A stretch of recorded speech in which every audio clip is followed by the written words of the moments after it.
Hey guys, and welcome back to another week where we recreate recipes from 1927, and we're focused during this series on salads and sandwiches. This week you guys are in for a treat. I mean, at least I think so. Maybe you feel differently or will feel differently once you watch, but I think you're in for a little bit of a treat.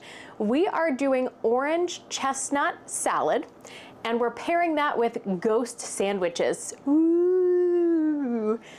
I know it's a little bit late.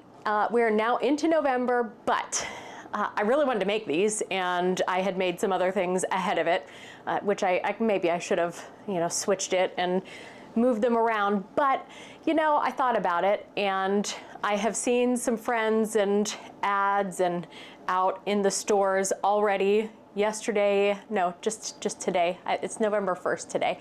So Mariah Carey has been released already, and she is singing her little Christmas heart out. And I love Christmas. It's my very favorite time of the year.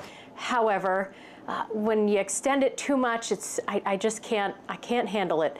And many of you are spooky season people, and so I'm gonna say that I'm doing my part to extend the October spooky season and try to combat some of the early Christmas.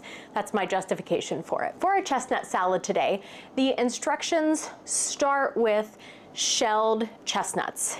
And that's not true. I could find some shelled chestnuts online, but they are extremely expensive, and it would take a while for them to get here. I think they were being imported from Italy.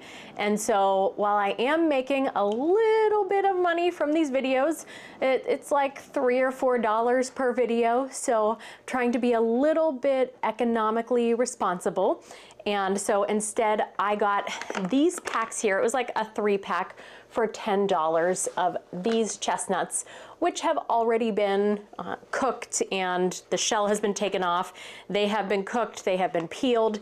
So things are gonna go a little bit faster today because we don't have to do that whole beginning part of boiling them and testing them, biting into them, which is a little bit sad because I wanted to test that out a little bit, but we gotta do what we gotta do. We're saving some time. If they would have had the availability of that back in the day, you better believe they would have been taking it. Those wives were busy enough.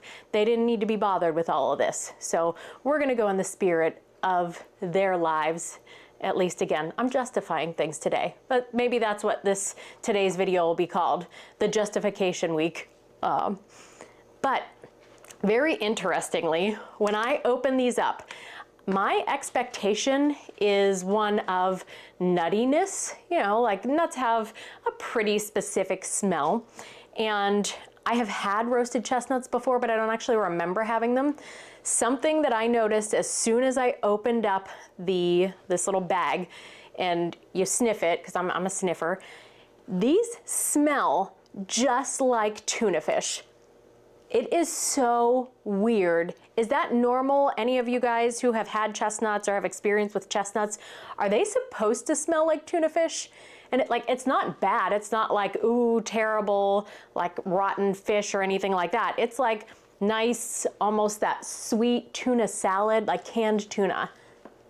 It smells pretty good. I like it. But yeah, I just thought that was really interesting. First thing with this salad, they want it sliced up, the chestnuts that is. They want the chestnuts sliced up, and they don't say how thin or thick, at least in my remembrance of what that recipe said as I read it like 40 seconds ago. I don't remember what size they said. I think it just said sliced. So we're gonna go with what we think is the right amount of slices, or the right size of slices. And it says a cup. So this is a cup unsliced right now. One of those bags was about 1 cup, like, little pieces or whole. We may have to open up a second one. Once they're sliced, it might compact down and be a little less than a cup, but let's just see what happens. They have a cool texture inside once you slice them. And I have to tell you, with these glasses, giving you guys this point of view, last week, if you may have noticed, it really cut it off, and the camera view was like, I don't know, like a little bit short, because I don't know. I'm not used to these kind of things. So with the glasses on, looking through my eyeballs, my point of view was definitely not quite the same as what the camera was showing. I had to really crop it because it was like here and then all the way out. So now if you saw what I look like looking down at this to give you guys this view, I imagine it looks absolutely ridiculous. My head is like craned down, my neck is into my chest here, trying to get this view. Ooh. Now that I record videos over the last couple years, whenever I watch YouTube videos, that's the kind of thing I think about when I'm watching the different shots that they're getting. I'm thinking, you know, what are they? Oh, there's a little piece of hair on that one. That one kind of looks like a butt. So anyhow, I'm thinking, what does the person behind the camera look like? Or what did they have to do to get this shot? Or how long did it take to set up that shot and then come back and get the camera? And, you know, that's the kind of thing that goes through my mind now that I'm doing this. Okay, again, this will take forever. I'll be back once this is done. So slicing those, actually, surprisingly, we have a little over, like the cup is overflowing a little bit there. So we're done with that. And next comes our orange. We have, so it talks about, in the recipe with this orange, it wants us to cut pieces, like small meaty pieces of orange to mix with this. And then at the end, it wants us to grate just a little bit of zest over top of it. I find with my fruit that if I zest it afterward, it is so hard to like get the peel or the rind on top of here without it making a giant mess and cutting your fingers and everything. I always zest my fruit before I have cut it open. My lemons, and actually I keep here, I'll show you.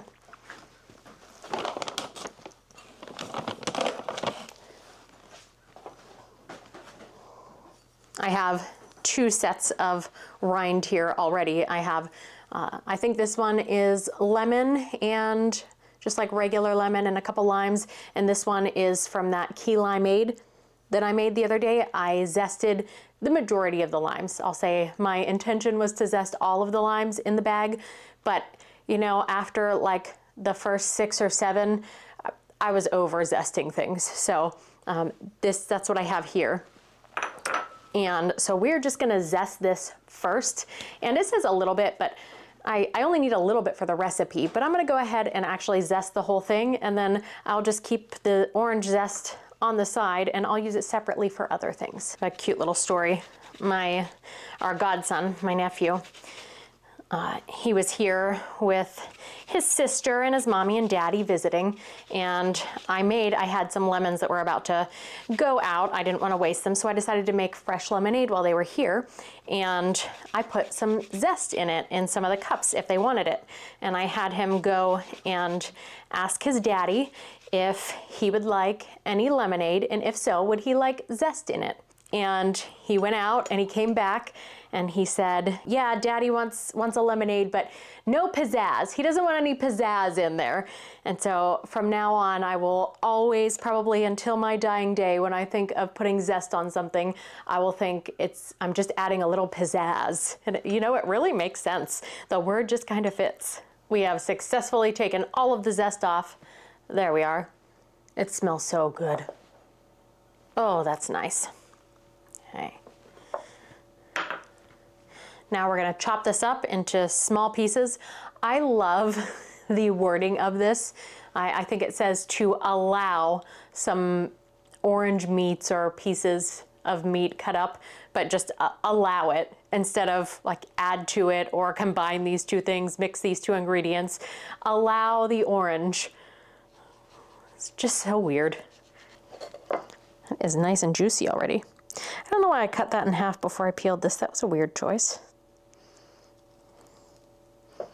I have a feeling it was definitely the wrong choice too, because this is a very juicy orange and it's gonna get everywhere. All right, give me a moment. All right, we have gotten it mostly peeled. I'm just gonna separate and this juice is gonna get everywhere.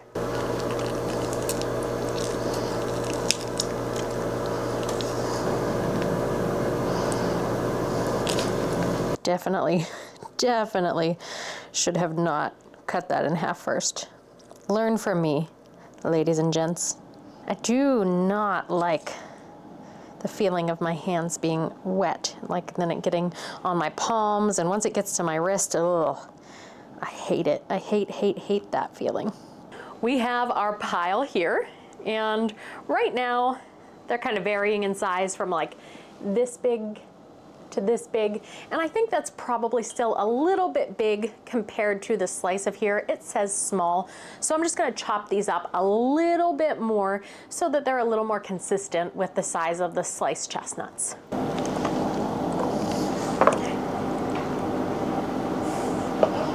We have them cut up now. They're about this size now. It says small, neat pieces. I mean, you know darn well in this kitchen, the pieces probably aren't going to be neat, but they're at least small-ish, I suppose. And I'm really hoping this is a cup. I don't want to have to cut up another orange, but yeah, actually, that is almost exactly a cup. It kind of worked out again. I think a couple videos ago, we did something and I cut pieces or estimated something and it was exactly right. So I'm feeling pretty good about this. Oh no, I was going to dump, so I have my bowl here to mix everything up in together. At first I was going to dump the chestnuts and the oranges into this bowl first and then add the dressing, but then I thought, well, I have to mix the dressing first, so I thought maybe I would mix the dressing in this and then add the oranges and chestnuts to that. So we're just dirtying one less bowl. We still have tons of dishes. Every time I do something, I use way more dishes than is necessary, but we're gonna save at least one going on right now. Now in this bowl for the dressing, we have a half a cup of mayonnaise. We have a tablespoon of lemon juice in here. And then it called for a tablespoon of thick cream. I wasn't exactly sure what thick cream meant. So this time, I know I told you guys I don't always do a ton of research, but I broadened my horizons a little bit. I took to Reddit and I asked in an old recipes subreddit what their opinion was, if it was, because I thought, well, it could be clotted cream, it could be heavy whipping cream, it could be sour cream. What is thick cream? And their opinion of, you know, however many people gave their opinions, most of them thought that it was probably heavy whipping cream. So I did pick up some heavy whipping cream. Well, I mean, I didn't pick it up. I had heavy whipping cream. I used heavy whipping cream. And then I also bought sour cream just in case this doesn't seem to be correct. And then one thing that they also suggested that it could be, that I have never seen here in the US, you Canadians, maybe you have seen it. It's in a little can and it's just called thick cream. And I don't know, I can't remember, was it a Carnation product or something like that? I am so interested in that. It's actually making me consider having a little weekend trip up to Canada just to pick up some of this thick cream because I've never seen it before. Canada is maybe like 3.5, 4 hours from my house. And those of you who have watched any of my videos where I'm at Nani's house, where I think we did some gluten-free testing videos at her house, you can look out of her little breakfast nook area and you can see Canada from her house. So maybe one of these days I'll take a little trip up to see her and convince her, maybe bribe her into going over to Canada to pick up some of that thick cream. Into the bowl goes our mayonnaise, our lemon juice, and what we are considering our thick cream. I don't know that this is thinning it out all that much, but I'm not sure exactly how thin it is supposed to be. In goes our oranges.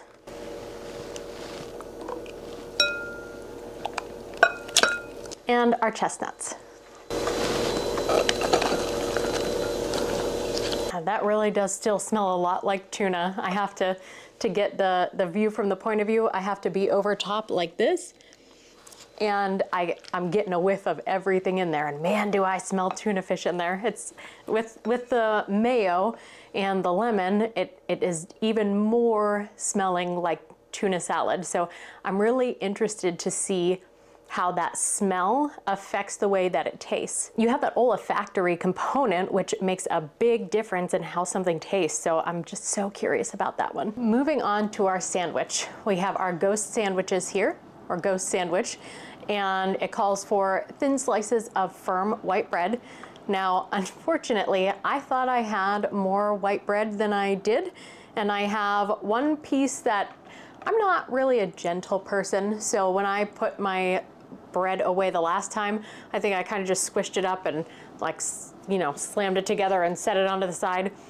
And there was a piece in there, one of the last 3 pieces, the one pretty middle piece, I hit it off the top and broke it right in half, so it's not usable. So I have these 2 end pieces. We're gonna make do with what we have here and use them up. It's just, I don't know, well, we'll see how it goes. I think it'll be fine. First things first, we are going to spread butter over the tops of these 2. And then after that, the honey goes on, and then some crushed pecans onto one of them. I tested it out a little earlier so I could see that it was nice and soft. And actually, now that I'm looking closer, I can see this probably needs a good little wash there. Now this butter is nice and soft. I moved it earlier this morning away from, that's a lot of butter. I moved it away from the cold window so that it could be softened in the warmer area and set it on the other side of the kitchen. So it is definitely nice and soft now. All right. And then we shall add our honey here. Oh, that honey smells nice.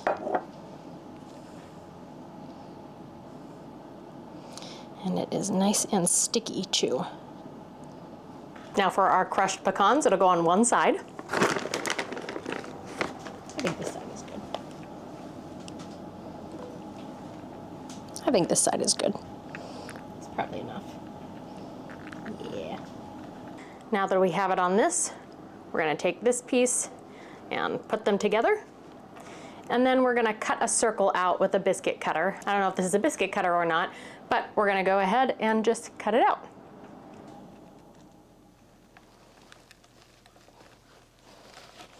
Oh my, I really have to press.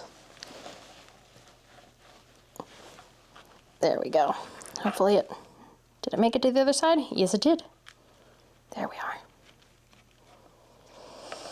The ducks will be enjoying that. That looks delish. Okay. Oh, that's cute. This shape, it's just a piece of bread cut in a round, but Nani makes what we called egg in the nest. Everybody has different names for it. I think people call it like frog and a hole, different things, but it's just a piece of bread with the hole cut out of the middle and both sides are buttered. And then you put it in a hot pan and you crack an egg inside of the hole there. And then you take the little piece, and this little piece is covered in butter too, and you just kind of fry that, I guess, on either side. And that was always all of our favorite parts, was the little piece of fried bread with the egg in the nest, the piece of bread. And then there'd be like an egg yolk and egg right here. And that would be your breakfast. Whoops. I need to be careful over here. I'm just spilling sticky pecans all over the kitchen countertop. Hold on. Okay, now I have a new spoon here. Don't worry, I'm not using the one that I licked earlier. We're just gonna do a little dab of honey. And this is just a teeny tiny little spoon. So it'll be a nice little dab. A dab will do ya. And I'm actually just gonna dab this side of the marshmallow with it as well and help it stick. Get in the middle there. I've just started up the oven and I'm preheating it to about 350. I might put the sandwich in there before it gets to the 350 because it only needs to be in a warm oven for, a couple seconds, a couple minutes to puff up this marshmallow. I almost said mushroom. To puff up this marshmallow, this little ghost. Now, I think it said if the if the marshmallow's fresh, you don't really have to do it. This one is acceptably fresh, and it has all sorts of preservatives and whatnot in there, but it's not that fresh. I think I opened this bag of marshmallows. This is the same bag of marshmallows that I opened when we started these videos, which was several weeks, a couple months ago. So it's not exactly the most fresh. The edges are a little bit hard, so we're gonna go ahead and pop that in the oven. In the meantime, while this goes in the oven, or right before this goes in the oven, we're gonna go ahead and plate our chestnut orange salad. I could not find endive at my little Pennsylvania rural grocery stores around here, so we're just going with a romaine lettuce leaf. I don't know exactly how much we're supposed to put on here, but we're gonna go with as much as it seems is appropriate. And then we'll decide afterward how much it was. You know what, that seems about right.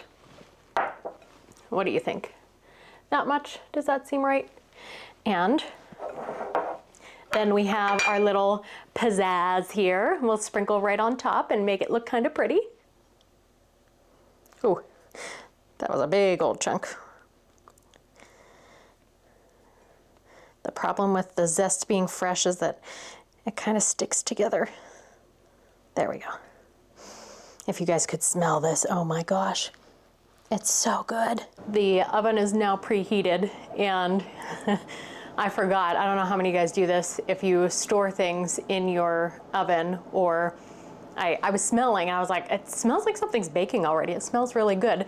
I forgot I washed my cast iron earlier, and I put it inside of the oven on whatever temperature, I don't know what I set it at, to dry. And it was still in there. I had forgotten about it, so had to take that out. But now that it's good, into the oven this goes. All right, we're a little bit puffed up there, much softer, and the honey is starting to spill out as well. I'm actually going to just, hold on a moment, I am going to just leave this sandwich here on the baking sheet, and hopefully the bottom doesn't burn. It was only in there a few seconds, so it shouldn't. It's definitely hot still, but again, I don't want to dirty another dish. We're gonna try it right off of here. And in order to give this a little bit of time to cool down, we are going to try the chestnut salad first. What are your predictions on how this is going to taste, based on the descriptions of the smells I've told you, or what you know of the chestnuts that you have tried before? Ooh, now that that orange zest is on there, I smell more orange than tuna, but cheers. The texture of this is really, really nice. You get the juiciness of the oranges, and then those chestnuts are almost a little bit creamy. It's like a firm creamy almost. How else could I describe the texture of these? Like if you had an avocado but it wasn't ripe yet, it's got that bite through, that smooth bite that's still firm, and it's almost a little bit dry but not extremely dry, but it is really pleasant to bite through in. And the flavor, I don't taste tuna at all. My expectation was for this to taste a little bit like tuna. I also don't taste a lot of nuts. I think with the zest, I'm getting the juice, the orange juice, and the zest at the same time, and I'm really tasting more orange than anything else. And actually the mayonnaise in this with the heavy cream and the lemon juice, it's normally, I mean, you guys know my feelings on mayo. It's not bad. I actually am not like, there's no part of this where I'm like, oh, it'd be really good if it didn't have the mayo, or the mayo just is not an unpleasant part of this right now. This is really nice. Oh yeah, I love the texture of these chestnuts. I'm going in for like a third or fourth bite. A lot of times with some of these things, I'll take 2 or 3 bites, and then after that, I may have enjoyed it, but I'm probably not gonna finish the whole thing, and the ducks will probably get the rest of it, but yeah, I might finish this whole thing off. Now for our little ghost sandwich, and the pecans are already falling off into my hands, and the poor little ghost, his head has caved in at the top there, if you can see that. It was nice and puffy, but it has collapsed just like a souffle. I definitely smell the honey more than anything else, and I'm trying to determine how to take a bite of this that does not look crass and rude. And I don't think it's gonna happen. I think I'm just gonna have to take a big, rude bite, and that's what we're gonna have to do. Did I get you guys close enough to see this? If you wanna look at that guy and his little collapsed head. I am glad, because I'm waving this thing around all over the place and tipping him, that honey is holding this marshmallow pretty well. Cheers, guys.